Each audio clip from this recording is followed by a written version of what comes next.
Shalom. Hoje eu gostaria de fazer um estudo sobre o que significa a santidade. Muita gente tem opiniões diferentes sobre isso. Uns acham que devem se isolar, outros acham que devem andar somente com os membros da própria congregação. O que será que a Escritura nos diz sobre isso? Vamos, antes de mais nada, ver alguns versículos sobre o assunto, sempre usando a Bíblia como base para direcionarmos o estudo e chegar a uma conclusão. Mas, assim como é santo aquele que os chamou, sejam santos vocês também em tudo o que fizerem. 1 Pedro, capítulo 1, versículo 15. Santifica-os na verdade, a tua palavra é a verdade. João 17:17.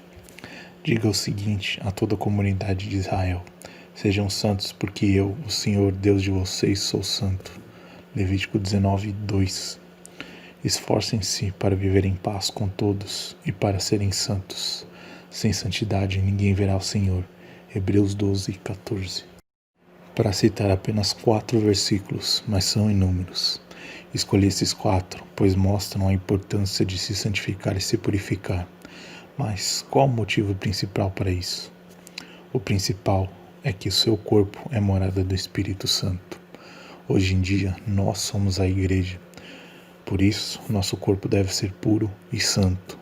Mas, será que se santificar é se isolar das pessoas e do mundo?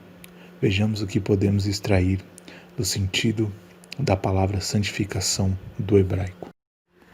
A palavra traduzida como santificação do hebraico é kadosh. Essa palavra, sendo traduzida de modo literal, significa ser separado. Ser separado no sentido de ser separado do mundo, separado para Deus, ou seja, viver diferente das demais pessoas. Sobre isso, o Messias nos ensina o seguinte: e ninguém, acendendo uma candeia, a cobre com algum vaso, ou a põe debaixo da cama, mas põe-a no velador, para que os que entram vejam a luz. Nesse versículo fica claro que se santificar não é se isolar, mas sim ser santo em meio a quem não é santo, para que a luz venha iluminar a escuridão, para que a luz alcance mais pessoas e as trevas possam ser dispersas. Tudo bem, então. Vimos que, segundo a Escritura, santidade é viver de modo separado para Deus em meio a este mundo onde jaz o maligno, e que nossa santidade deve ser luz no meio das pessoas, para que o nome do Pai seja glorificado e honrado. Mas, como podemos fazer isso? Como podemos alcançar a santificação? Santifica-os na verdade, a tua palavra é a verdade. João 17:17. Obedeçam aos meus decretos e pratiquem-nos. Eu sou o Senhor que os santifica. Levítico 20, versículo 8. O caminho foi nos dado por Deus e ensinado por Cristo. É a Torá, os mandamentos que o Eterno deu por intermédio de Moisés. Pelo sangue de Cristo fomos limpos e libertos dos nossos pecados, purificados, e a dívida foi paga. Agora, cabe a nós caminhar no caminho que Ele nos ensinou. Por isso serve a lei. Por ela ninguém será salvo, mas ela é o caminho que nos santifica, que nos liberta. São os mandamentos, a Torá, que nos avisa do que devemos nos abster e indica o que é pecado, conforme está escrito. Ora, as obras da carne são manifestas: imoralidade sexual, impureza e libertinagem, idolatria e feitiçaria, ódio, discórdia, ciúmes, ira, egoísmo, dissensões, facções e inveja, embriaguez, orgias e coisas semelhantes. Eu os advirto, como antes os adverti: aqueles que praticam essas coisas não herdarão o reino de Deus.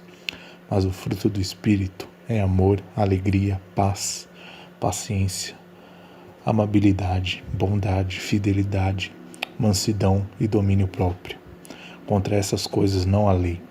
Os que pertencem a Cristo Jesus crucificam a carne com as suas paixões e os seus desejos.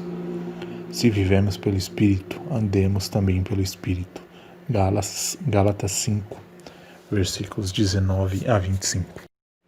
O caminho ensinado por Deus e também por Cristo, a Torá, geram frutos do Espírito, enquanto nos alertam para nos abster dos frutos da carne, como a idolatria, cobiça, adultério, imoralidade sexual, lascívia e etc.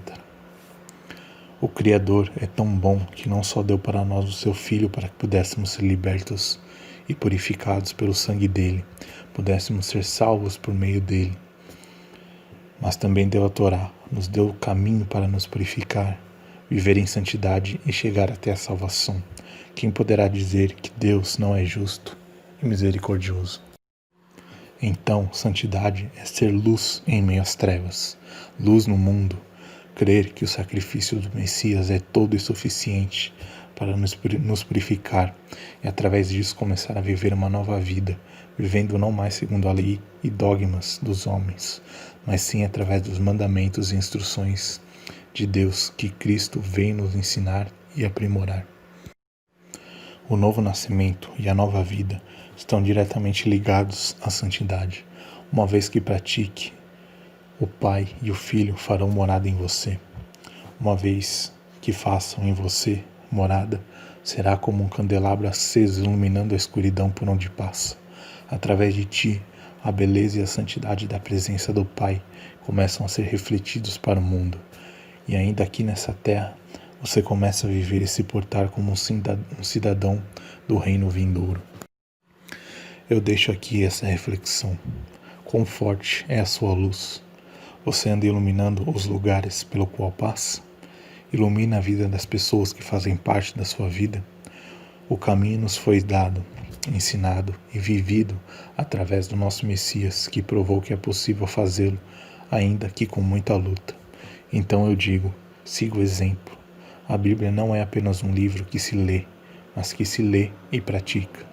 Busquem a santidade, pois nosso Pai é santo. Busquem, pois sem ela ninguém verá a Deus. Busquem, porque vós sois a igreja viva, tabernáculo móvel e morada do Eterno. Portanto, vós já não são estrangeiros nem forasteiros, mas concidadãos dos santos e membros da família de Deus. Efésios 2:19. Que o Senhor faça crescer e transbordar o amor que vocês têm um para com os outros e para com todos, a exemplo do nosso amor por vocês. Que Ele fortaleça o coração de vocês para serem irrepreensíveis em santidade diante do nosso Deus e Pai, na vinda do nosso Senhor Jesus Cristo com todos os seus santos. 1 Tessalonicenses 3, versículos 12 e 13. Shalom.